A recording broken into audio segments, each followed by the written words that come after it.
kana kan ya? Abaukum kan punya ciri khas masing-masing. Jangan lantas wah itu gak bisa ngaji. Kalau gak bisa ngaji, Alif tak baca wawu sama saya. Fathah tak baca kasroh, betul enggak? Itu baru udah bisa ngaji. Kalau cuma ngaji Alif bakta ya bisa tuh. Laqad ja'akum rasulun min anfusikum azizun alaihi ma anittum harisun alaikum bil mu'minina raufur rahim. Telah datang kepadamu seorang rasul dari golongan kamu sendiri, dari golongan manusia, bukan dari golongan malaikat, bukan dari golongan jin, dari golongan manusia. Dan dia sangat menderita karena penderitaan umat. Dia sangat menginginkan keimanan. Dia sangat kasih sayang kepada orang Islam, orangmu, betul apa betul? Itulah jiwanya Rasulullah. Beliau sangat menderita karena menginginkan keimanannya umat. Dan dia sangat kasih sayang. Maka ulama warasatul Rasulullah tidak bisa kita lihat, kita tidak bisa menatap, kita tidak mendengar langsung apa yang disampaikan oleh beliau. Akan tetapi ulama warasatul anbiya, kalau Jibril itu adalah pembawa wahyu dari Allah untuk sampai kepada Rasul, ulama itu adalah pembawa wahyu sabda Rasul untuk sampai kepada umat zaman ini. Betul apa betul? Jadi penyampai itu harus jujur, jangan ngebohong gitu. Kali malaikat bohong, betul enggak? Malaikat membawa wahyu dari Allah untuk disampaikan kepada Rasulullah disampaikan kepada umat. Rasulullah sudah ada waktu itu, masih ada Rasulullah. Tapi kesininya siapa yang bisa menyampaikan? Adalah ulama. Jadi kalau ibarat kayak malaikat Jibril gitu loh, ya. Jadi dari malaikat Rasulullah menyampaikan kepada umat, betul. Paham maksudnya? Jadi penyampai itu harus jujur. Penuh, kalau Rasulullah penuh kasih sayang, kita juga harus kasih sayang. Tutur kata, kalau Rasulullah diutus untuk menyempurnakan akhlak, yuk kita tata akhlak kita. Kita mulai dari ucapan kita. Karena tidak sedikit terjadi konflik hanya gara-gara ucapan. Terjadi pertengkaran gara-gara ucapan. Betul? Terjadi perselisihan gara-gara ucapan. Kadang terjadi bentrok antara kampung hanya gara-gara ucapan. Kalau kata orang Jawa, weting terus no ajini wong jalaran saka busono. Jadi harga diri seseorang itu terletak kepada pakaiannya, kepada pakaian. Cilokoknya orang lantaran apa? Mulut yang sembrono, ucapan yang sembrono. Jadi ucapan yang sembrono bisa membuat orang cilaka. Pakaian yang dimaksud di sini bukan pakaian yang mewah-mewah. Pakaian yang sini adalah akhlak. Biar pakaiannya bagus, jam tangannya Rolex misalnya, bajunya sutra, mobilnya mewah, tapi kalau akhlaknya kurang ajar, tetap kurang ajar. Itu biar pakaian jubah, bergelar, apapun gelarnya, betul. Tapi kalau lambenya asal bicara, mudah menyakiti orang, menghina orang, tetap suatu saat akan celaka orang yang seperti itu. Akan celaka oleh omongannya sendiri. Setuju? Makanya Abah selalu bilang, kalau ada imam manaqib yang menceritakan imam manaqib yang lain begini, saya bilang ada enggak? Kalau ada jamaah manaqib, ada orang lain menceritakan kepada kamu tentang saudaranya atau temannya, si anu tuh begini-begini, apa jawaban kamu? Oh iya tak gini. Itu sama dengan kamu menanggapin. Yang benar bagaimana? Wah gini, kalau ada teman kamu menceritakan jeleknya temanmu, kamu katakan, selain yang cerita jelek, punya nggak dia cerita yang baik? Kalau dia masih punya kebaikan, tolong ceritakan kebaikannya kepada saya. Oh si anu tuh suka keluyuran malam tuh begini-begini. Kalau malam tuh udah sore udah dandan gini-gini, wah macam-macam lah. Kamu diam lalu tanya, oh si anu tuh begini. Apakah kamu punya cerita bahwa si anu juga punya kebaikan? Kalau si anu masih punya kebaikan, tolong ceritakan kebaikannya kepada saya, jangan kau ceritakan keburukannya kepada saya. Bagus nggak begitu? Bagus nggak begitu? Karena ketika seseorang menceritakan kekurangan orang lain kepada dirimu, sadar atau tidak, dia akan mencoba meracuni hati kamu. Contoh ini, saya tadi melihat suami kamu. Kenapa? Itu tadi bonceng cewek. Lewat suaminya memang gojek, tapi dipelintir. Bonceng cewek itu mesra banget kan? Pegang-pegangan, jangan pegangan, aja pelan itu kalau tak pegang.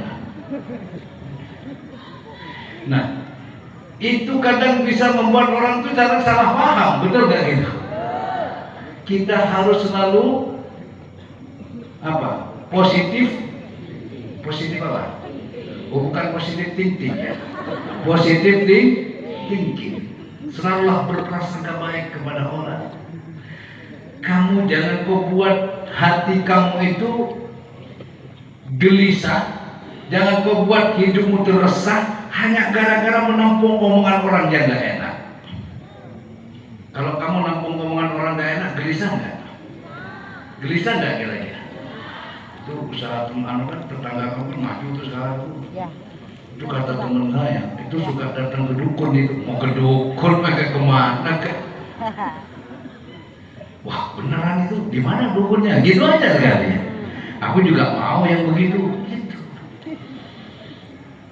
Kadang setan tuh halus sekali menggodanya. Contoh ini ya, contoh halus sekali. Ketika Syekh Abdul Qadir Jilani digoda oleh iblis, sangat halus. Ya Syekh Abdul Qadir, saat ini aku adalah Allah. Katanya saat ini ku halalkan apa yang ku haramkan untukmu. Jadi apa yang ku haramkan untukmu ku halal, semuanya sudah ku halalkan. Pokoknya bebas kamu sebebas-bebasnya sudah. Katanya yang mengaku. Apa kata Syekh Abdul Qadir? Wahai, engkau bukanlah Allah, tapi engkau adalah iblis. Bagaimana engkau tahu kalau aku ini iblis? Katanya bagaimana engkau tahu kalau aku ini iblis? Ya, kan apa yang telah menjadi ketetapan Allah tidak akan pernah dirubah, benar nggak itu? Apa yang telah diharamkan tidak akan dihalalkan. Benar nggak ini sudah? Ada yang lebih halus lagi, karena ini masih kasar, ya. Dipancing dari yang kasar, dijebak Syekh Abdul Qadir, lalu dijebak lagi dengan yang lain. Ya Syekh Abdul Qadir, benar apa yang kau katakan. Aku memang engkau telah selamat dari godaanku, wahai iblis, wahai Syekh Abdul Qadir, katanya engkau telah selamat dari godaanku, wahai Syekh Abdul Qadir, hanya karena ilmumu. Halus sekali. Kejebak nggak? Kalau kayak saya sampean kejebak ini sudah, ya. Maka kata Syekh Abdul Qadir itu apa? Enyalah engkau wahai iblis dari hadapanku. Aku selamat dari godaanmu bukan karena ilmuku, karena ilmu adalah milik Allah, tapi pancaran nur ilmu Allah yang ditampakkan kepadaku sehingga aku tahu tipu dayamu. Tidak merasa memiliki ilmu. Coba andaikan saya dan sampean, iya inilah gunanya saya ngaji, kan begitu ya. Gunanya saya gunanya saya ngaji kitab, jadi saya tahu tipu daya kamu bles kan gitu. Tumbuh akunya, betul? Disanjung sama itu kan disanjung itu. Engkau telah selamat dari godaanku wahai Syabul Qadir karena ilmu diangkat. Tapi kalau diterima dengan pujian itu, ya itulah iblis, makanya aku tahu tipu dayamu. Karena segala macam ilmu sudah aku pelajari, termasuk seluk-beluk cara kamu menipu orang. Habis itu sudah. Itulah setengah dari keramatnya Syabul Qadir. Itu bagian dari keramat itu. Kalau nggak keramat, benar selamat itu. Betul nggak gitu? Kelebihan, betul nggak? Jadi kelebihan dengan Allah. Nah, saya dengan cerita itu, baca cerita itu dan meyakini cerita itu, suatu ketika itu juga terjadi dalam mimpi saya. Mimpi dong, garis bawain itu. Satu ketika saya bermimpi. Itu dulu masih saya tuh masih ngontrak. Ya kalau udah jadi kiai masih mending deh. Sudah punya santri tapi masih saya bermimpi. Bermimpi itu ada pengajian besar yang datang, banyak kiai-kiai juga yang datang. Setelah ceramah-ceramah ada habaib juga di situ, ada kiai-kiai juga di situ ceramah, pada memberikan tausiah. Selesai itu ada mimpi, selesai itu saya dipanggil untuk selanjutnya saya disebutlah nama saya. Loh, saya nolak. Loh, mohon maaf kiai, saya tidak layak dan tak pantas untuk berada di mimbar itu. Oh tidak, untuk doa urusan sampean. Jadi saya diminta bagian doa. Di situ banyak habaib, di situ banyak ulama-ulama hebat. Saya mendengarkan dengan khusyuk, tidak terlintas di dalam pikiran saya. Tidak terlintas. Oh, saya biasa masih kontrak kok. Masa merasa kiai kontrak kok ya? Kecuali sudah punya ustaz, mungkinlah ada sombongnya dikit gitu. Gua kiai, gua nih kiai, kali gitu. Ya, saya masih kontrak. Nah, selesai kiai Habib itu ceramah, saya yang diminta untuk doa, selanjutnya saya yang disebut. Junaidi Al-Baghdadi. Saya tidak mau nolak saya. Mohon maaf ya, pokok nolak, betul-betul nolak saya. Kenapa? Saya merasa saya tidak pantas untuk berdoa di hadapan orang-orang yang alim, betul, orang-orang yang hebat. Tapi karena sudah dipaksa tidak ada yang berdoa, saya suruh akhirnya saya saya juga doa saya. Doanya sederhana sekali. Yaitu saya mengalami pengalaman hampir sama dengan waktu dikoda sama kan sinar, pada sinar lalu ngaku Allah. Ini wallahi wa nabi demi Allah. Hei munafik besar, orang yang tidak mimpi cerita, terserah, saya tidak wajib kamu untuk percaya.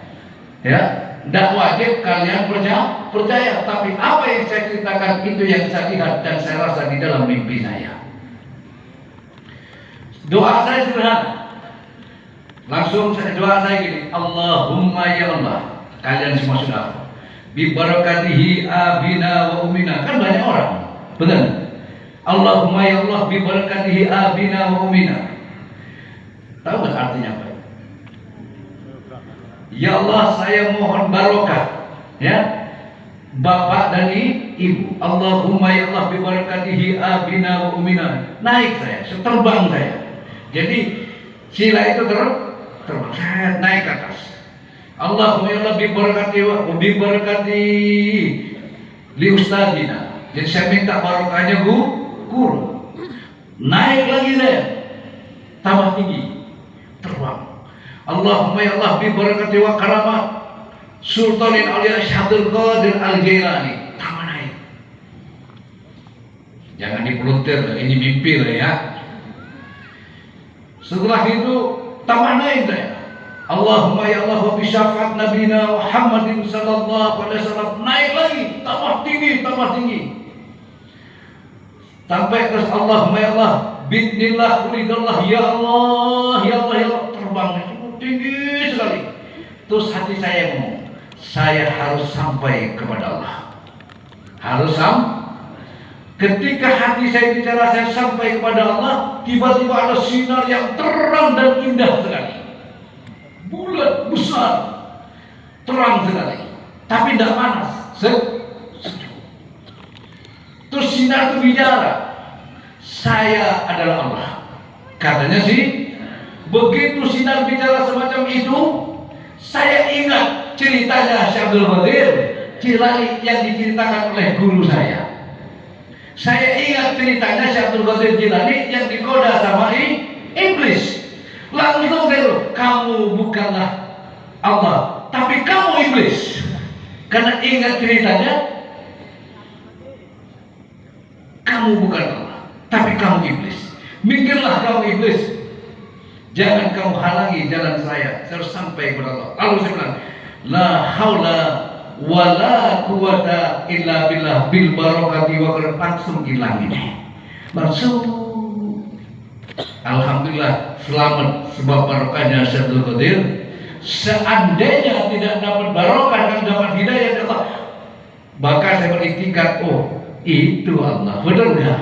Mungkin ketika sholat Allah Akbar kebayangin sinar yang bulat itu sudah. Naudzubillahi min. Syukur kepada Allah diselamatkan oleh Allah. Coba, apa hubungannya dengan mimpi tadi? Dengan saya ingat ceritanya Syabdul Qadir. Ini dapat barokah. Barokahnya oleh Allah ikut selamat. Walaupun di dalam mimpi, kalau enggak ini bisa neraka. Itulah wahai jamaah, sekelumit cerita. Itu bagian dari pengalaman yang saya dapatkan di dalam mimpi. Bodoh gampang mimpi kayak gini. Mau ada mimpi itu sampai wudhu segala macam supaya mimpinya bagus, malah dikejar hantu malah. Bener enggak? Udah mimpi, udah wudhu segala macam, tidur sampai pakai sandal, baca sholawat, biar mimpi bagus, tahu-tahu mimpinya dikejar orang gila lagi. Betul nggak? Kenapa mimpi tidak bisa kita buat? Mimpi yang memberi itu adalah Allah. Makanya kalau nggak mimpi jangan pernah cerita mimpi. Mudah-mudahan apa yang saya ceritakan tadi membawa barokah buat kita semua. Allah itu ada, ya. Tapi Allah tidak sama dengan yang ada. Paham sudah? Allah itu tapi Allah tidak sama dengan apa yang ada. Saya kira paham. Yang ada dalam penglihatan kamu, betul? Yang ada di dalam perasaan kamu. Allah itu ada. Tapi keberadaan Allah tidak sama dengan apa yang ada yang kamu lihat. Hidup jamaah mana ge? Luar biasa. Ya sudah segitu aja ya. Makanya harus ya yakin, tidak usah tanggung. Kata apa kalau sudah yakin jangan ragu. Kalau masih ragu jangan yakin dulu, pikir-pikir dulu, gitu ya. Kalau masih ragu, kamu mau ngelamar anak orang jangan ngelamar dulu, ya. Pikir-pikir dulu. Kamu mau usaha juga begitu. Kalau masih ragu jangan usaha dulu. Kalau sudah yakin, ya, yakinnya gimana? Yakin saya berhasil. Bukan begitu. Saya yakin usaha yang saya kerjakan ini adalah kehendak dan keinginan Allah, dan saya yakin yang mensukseskan juga Allah. Jalan sudah. Amin. Kadang ada yang lucu. Saya minta saran dari Abah. Kenapa? Saya sudah berkeluarga, Abah. Sudah punya anak 3. kira-kira saya sama istri saya ini cocok nggak ya Pak? Kenapa masalahnya? Setiap usaha apa saja sudah pernah sukses Pak. Bahkan ekonomi kira-kira cocok. Istri anak telu bakal cocok, betul. Bener nggak? Sudah punya anak 3 kok tanya cocok atau tidak? Soal rezeki itu urusan Allah. Kenapa kok tersendat-sendat masalah rezekimu? Mungkin hubunganmu kepada Allah tersendat-sendat. Maka sempurnakan hubunganmu kepada Allah, maka Allah akan sempurnakan hubunganmu di antara sesama kamu. Ya, tegak luruslah iman kamu kepada Allah. Ya, jalankan apa yang Allah perintahkan atas kamu, niscaya rezeki itu akan mudah datang kepada kamu. Sebab innallaha rizquha, yang ngatur rezeki itu adalah Allah, bukan masalah perjodohan. Tuh, jodohnya belum tentu cocok itu, makanya nggak bangkit mana dari kubur.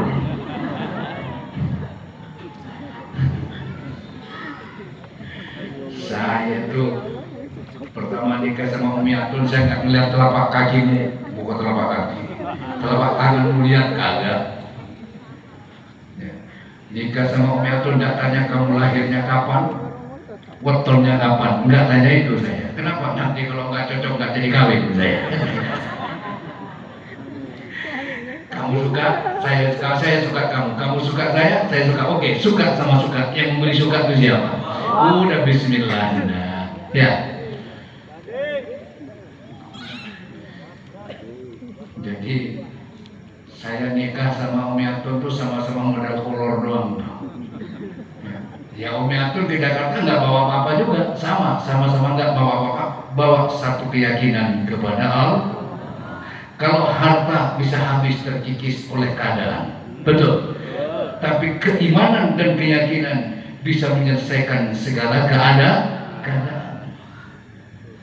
Jadi kalau kamu punya anak segala macamnya, ya, tidak usah kamu lihat gajinya berapa sebulannya. Anak saya mau nikah sama si Fulan, alhamdulillah gajinya sudah sekian. Wah, sudah dijadikan sandal. Begitu nanti sudah nikah di PHK, mau nyandar kemana? Betul? Oh, alhamdulillah anak saya sudah suaminya punya usaha ini. Iya kali ada. Kalau usahanya bagus.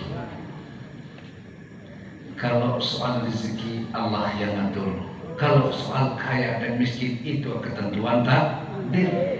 Tapi jalanilah hidup itu, jalinlah hubungan berkeluarga di dalam iman. Untuk menegakkan keimanan, untuk menegakkan Islam, baru semua akan datang karena Allah. Setuju dah itu? Setuju dah itu? Kan anak saya enggak, saya kiai, anak saya harus dapat anaknya kiai. Enggak, bebas lo mau cari yang mana. Karena yang menjalani nikah itu kamu, yang menjalani hidup itu kamu, bukan abah. Betul enggak? Kalau kamu senang kepada janda, monggo. Tapi jangan yang tua-tua amat. Jangannya lebih tua dari uminya lagi. Kalau kamu senang, terserah dia bilang. Saya tidak boleh harus kamu keturunannya siapa, tidak. Hatta itu anak seorang pelacur, tapi kalau kamu menyukai dan dia suka kepadamu, Allah berikan dasar. Ayo, aku ridhoi kamu.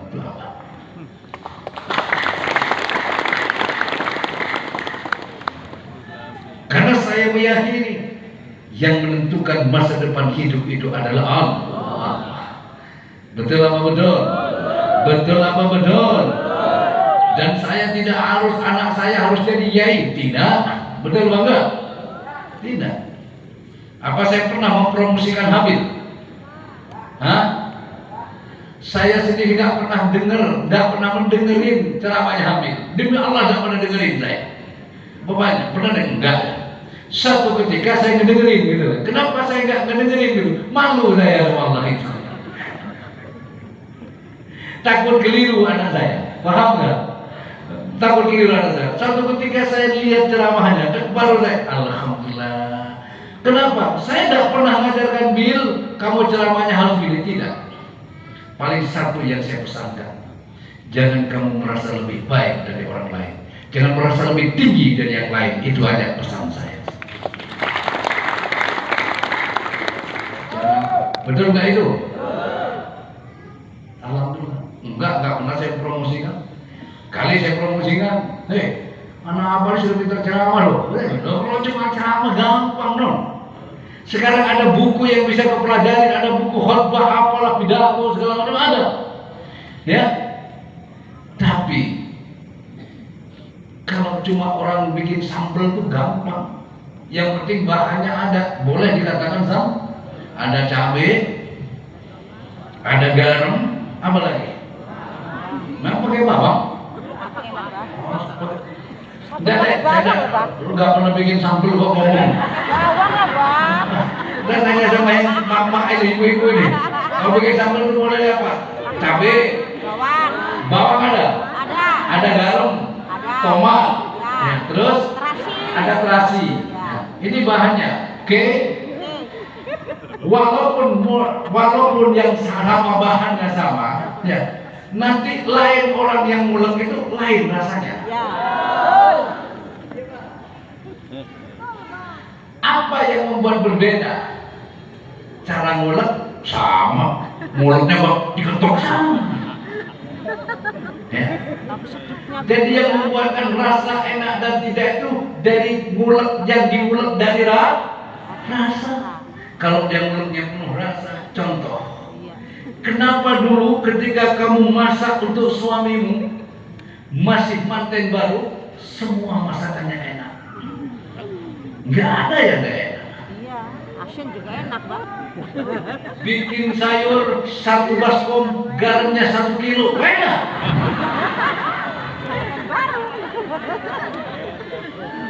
Sang istri bilang, maaf ya Pak, kasihan. Oh tidak, dulu malah saya suka nyesep garam dulu saya.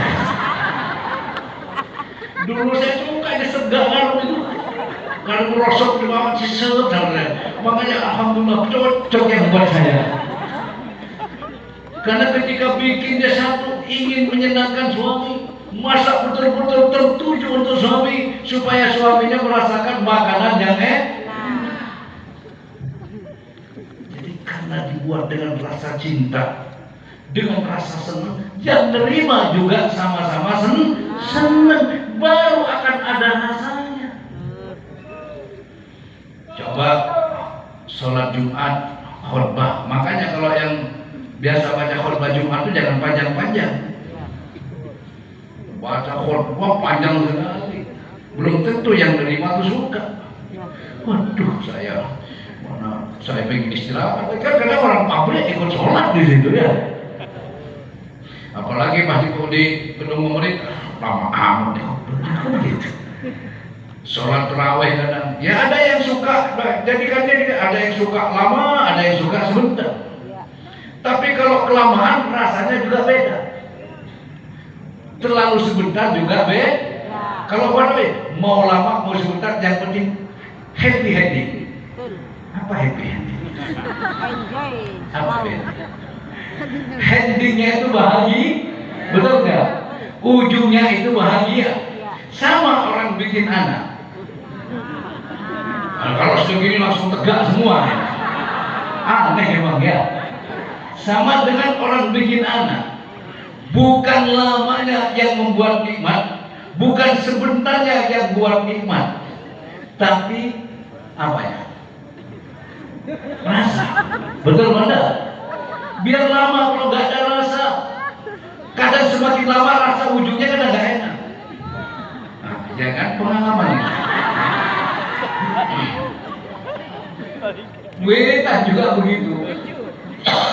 Kalau wiritan mulai naik jam 9 wiritan sampai jam 1 malam, saya kira kamu tuh kapok gitu. Orang yang nggak tahu wiritan apa kok sampai lama banget, kok kuat, hebat jamaah manakin. Betul kan? Dikomplit dulu, pemanasan dulu, belum pada permainan inti. Begitu habis pemanasan, bersemangat, bergairah, baru ke permainan inti. Walaupun hanya tapi rasanya wish. Nah, itu kan lanjutin. Betul. Rasa dulu harus temukan rasanya dulu. Zikir kepada Allah juga seperti itu, benar. Bukan banyaknya yang membuat kamu sampai, tapi rasanya kepada Allah itu yang membuat kamu merasakan nikmat lezatnya dalam berzikir kepada Allah. Ayo coba, kalau sudah kemalaman kadang apa? Wiridannya sebentar.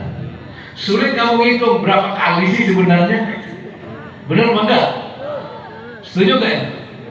Tapi kalau semuanya saya panjangin, pasti tolak-tolak itu.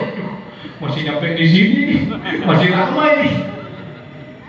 Jujur, saya pernah jadi kamu. Saya masih di pondok tuh sama dulu. Begitu mau nyampe, ya hati ya, masih nyampe di sini. Ini masih lama ini. Kenapa masih di pondok itu? Masih di pondok itu kan? Apalagi baunya rawon sudah kedengeran.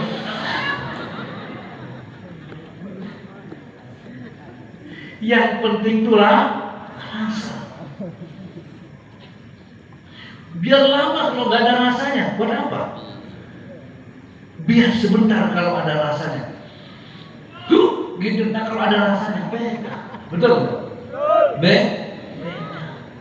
Nah, itulah yang maksud katanya kayak tadi, zikir kepada Allah. Ya, yang membuat orang selamat itu ingat kepada Allah. Betul gitu? Biar wiridannya banyak, wiridannya panjang,